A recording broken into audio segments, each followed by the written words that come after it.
Hello, my name is Kay Herring, and I welcome you to Candidates Up Front, a public interest program of Berks Community Television, BCTV, and the League of Women Voters of Berks County. Candidates Up Front will introduce voters to candidates running in this year's primary to be held on May 19th. Contested races for this primary are in Pennsylvania Senate District 48 and Pennsylvania House Districts 126, 128, and 130. A primary election is where Democrats and Republicans choose their candidates for the November ballot. There are no ballot questions this primary season, so only voters who have registered as a Democrat or Republican can vote. To check your voting status, you can go to Pennsylvania's state website, vote.pa.gov. That's vote.pa.gov. And there you can register to vote, change your party designation, locate your polling place, or apply for a mail-in ballot and get lots of other information about the election. To change your party designation, which can be done at any time, follow instructions on that website to update your registration. You may change your party designation even if it is just so that you can vote in this primary. You can also call the local Election Services office at 610-478-6490. The deadline to register is May 4th, and the deadline to apply for a mail-in ballot is May 12th. We are interviewing candidates who wanted to be interviewed in contested races only. For each race, the candidates will get the same questions and will have the same amount of time to answer them. Let's begin. Hello, my name is Kay Herring, and I am with the League of Women Voters of Berks County. Today's interview is with a candidate running for the 48th Pennsylvania Senate District. Two candidates are competing for this office, Republican Clovis Crane and Republican Chris Gebhardt. The district includes Burnville, Hamburg, Leesport, Robesonia, Shoemakersville, Wernersville, Wilmelsdorf, all of Lebanon County, and just a sliver of northern Lancaster County. State senators serve a 4-year term in the state legislature in Harrisburg. They initiate legislation and vote to create laws. They pass the budget, including taxes and expenditures of the state. They help constituents with issues regarding state government. The salary for a state senator is about $110,000 per year, plus benefits and expenses. Please note that the opinions expressed in this interview are those of the candidate and are not the opinions of the League of Women Voters or of BCTV. This interview is with Clovis Crane. Welcome. It's good to have you here. Thank you for having me. Thanks for the opportunity. So, Mr. Crane, why don't you tell our viewers about yourself and why are you running? Sure. I grew up in right on the border of Lebanon County and Dauphin County in a town called Grantville. I moved my family once I graduated college. Well, I moved to Lebanon County in 2004 and started my business, and then I in turn married my wife and built my business and family around my wife and kids. Great. And what are the 2 or 3 issues on which, if elected, you feel that you can make a difference? Oh, sure. So going back a little bit, why I'm running. I'm running. I have 3 whys why I'm in this race. Our current senator, he promoted an app called Couth. Couth is a mental health app that normalizes transitioning in our youth, and I feel that's abhorrent, and we need to not normalize those things. Our youth don't need to be subjected to those thoughts. The state budget has ballooned by $10 billion in the 5 years he's been in office. He voted for all of it. I'm really frustrated about that. He also proposed the largest tax hike in Pennsylvania history on small businesses, Senate Bill 756. The 2 things that I think I can immediately affect when I get in office, I think I can help property tax relief, hopefully eliminate property tax. I definitely think that we can do away with the death tax, and I will certainly oppose the state budget continuously growing the way that it is. We should go to a zero-balance budget annually, and we should really cut spending. Look at those things that aren't working for us and cut spending instead of just spending into oblivion as we have been recently. Okay, great. We actually have some questions later on more specifically about the budget and so forth, but I'm going to follow the order that we had our questions. On your first day of session, you will vote for the House and Senate rules. And these rules say that party leaders and committee chairs decide which legislation moves forward. What do you think of this system, and would you try to change it? I think the system is good, honestly. Leaders know the issues, know what's been proposed, and hopefully we can follow our leadership. And even if we don't, if we have other pertinent issues that need addressed, we need to be able to be willing to work with the leaders and the people of the Senate and your party to get those issues to the forefront. It's our job to lobby for our issues and lobby for the constituents of our district. Okay, great. So the House and Senate have been politically divided in the past. What would you be willing to do to get a budget passed on time? You had talked about getting a budget and how important that process is. Well, we have to cross the tables. We have to negotiate. Right now, there's this huge divide in between Republicans and Democrats, and that's frustrating. We have to come to the middle. We have to work with each other, and that's what leaders do. Leaders bring people together. They don't divide, and you have to find a way, a bridge to make things work. And so you have to make connections with other people, and that's what life is about, and that's what governing is about. Okay. So a follow-up question to that is some people have suggested that the House and the Senate should go without pay if they don't produce a budget on time. What do you think about that?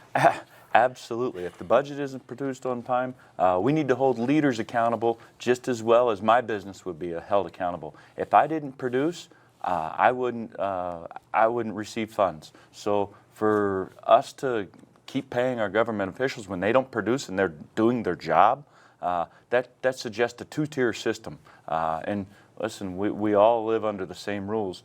We should all be subject to the same penalties. Okay, thank you.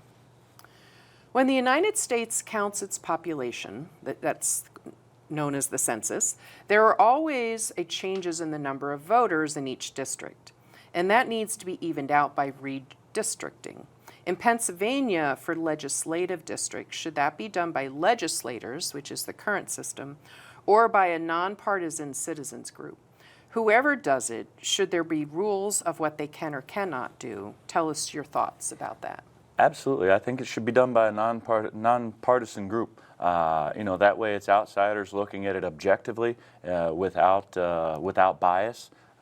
It's dangerous once we get bias involved in those redistricting fights. So 100% it should be done by a nonpartisan group of outsiders. And, those guys should work toward just fairness of redistricting. Pretty simple and straightforward stuff. Okay. Pennsylvania currently has closed primary elections, and only Democrats and Republicans vote for candidates. That means 16% of registered voters are left out, which in Pennsylvania is 1.4 million voters. Some say that all registered voters should be able to vote in the primaries as all taxpayers are paying for it. What do you think would be the best system, and what rules would you want to be in place? Previous to this election, I was a registered independent, so I was part of that 16%. So I understand full well the system of its pros and cons, and honestly, I believe the system is fine the way that it is. If you aren't registered as in that party, you shouldn't be allowed to vote in the primaries. So I understand this one all too well. My opponent, his lobbyist team has made that fully aware, and they've even tried to slant it that I was a Democrat, which I was absolutely 100% not ever a Democrat. Another question on another topic. The U.S. Constitution gives the states the power to run elections. And in Pennsylvania, the state gives the administrative function to the counties. Recently, the U.S. government has tried to have more say in how local elections are run. What are your thoughts on which level of government should handle elections? I'm absolutely against national government oversight in local election tasks. Local people should take care of local issues, and those are the people that should be involved in those issues. Big government oversight is something that I'm absolutely against. Sure, we live by the same federal laws, but local laws and stipulations can vary because you have different populations of people. And do you think that we have the right balance of powers between the states and the U.S. government? Where should they work together? Where should states maybe have full authority? Which functions should each control? I mean, do you have any other comments on the balance of I like the powers? balance of government, the executive, the judicial, and the legislative branch. It makes perfect sense. Boy, oh boy, the founders of our nation did a fabulous job, and I think we live in the greatest country in the whole world because the balance of powers. And I do like it that each state has individual powers because you need to give power to those people that live within your district or your state or your country. So those balance of powers, I think it was absolutely genius the way that they allotted those powers. Thank you. Data centers are something that we hear a lot about in the news lately, and we have been told that they use significant amounts of electricity and water. Some people say that this will have a negative impact on our local communities. Others say they will not. What are your thoughts on this, and do you feel we need special laws to protect the local communities? I would love it if data centers were held accountable to produce some of their own energy, if not all of their own energy. I would also be a proponent of those data centers not being in farm ground, not gobbling up open farm ground. So I preserved my farm. My wife and I preserved our farm last year, and we really believe in ag conservation and agricultural initiatives. So these data centers gobbling up open farm ground, I think that's a problem. There's a lot of old buildings that are run down and these places that need refurbished and that they're just sitting in shambles. Well, instead of taking farm ground, I think we can do a better job by utilizing these impervious ground, already previously impervious ground, instead of making new impervious ground. Our Pennsylvania Constitution requires the state to provide 50% of the money needed to run our schools. And while the state has increased school funding in the past several budgets, it is still way below the 50% required. This shifts the burden to local property taxes. How would you address this taxing issue? I mean, there's many different ways. Would you increase the income tax, the sales tax, create new taxes? How would you handle that property tax and school funding issue? Yeah, this is an immense issue. This is probably our biggest issue in Pennsylvania, and to help with these things, we need to unleash our energy sector in Pennsylvania. Our energy sector has been shackled for years and years and years, and we need to unleash the energy sector to produce more and give us more funds so we can help the essentials like education.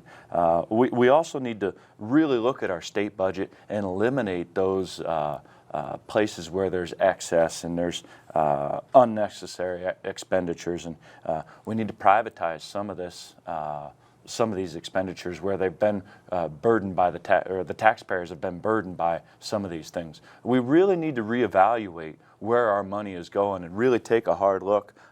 Too many government officials are just going along to get along, where we need to really stop and look at our budget. Where is this money going to? Instead of just approving it and throwing more money at it. We need to stop and go to a zero balance budget, really evaluate where our funds are going, and eliminate this stuff of just spend, spend, spend.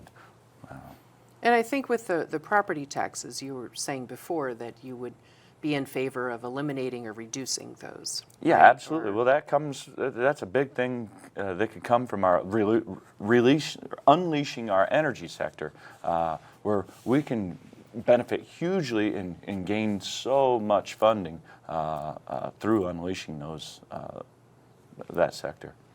Okay. Another subject on taxes. Pennsylvania, as a state, has a flat rate income tax.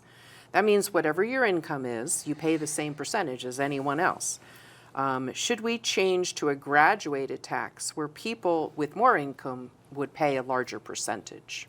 We have to look closely at this. We all have to admit that the people with the lower income are affected more greatly by taxes. So we have to take a close look at this. We have to reevaluate where we're getting our funding from, and mainly we have to really look at where we're spending. Why are we spending so much? And are these programs that we're spending on, are they working?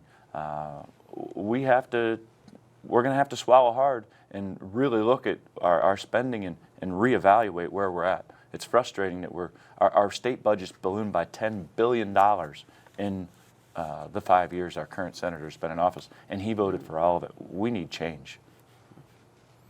Okay, well, thank you for answering our questions, and we do have a couple of minutes for you to give some closing remarks. If there's one of the topics you would like to talk more about, or tell us more about yourself, why you're running, why should the voters vote for you?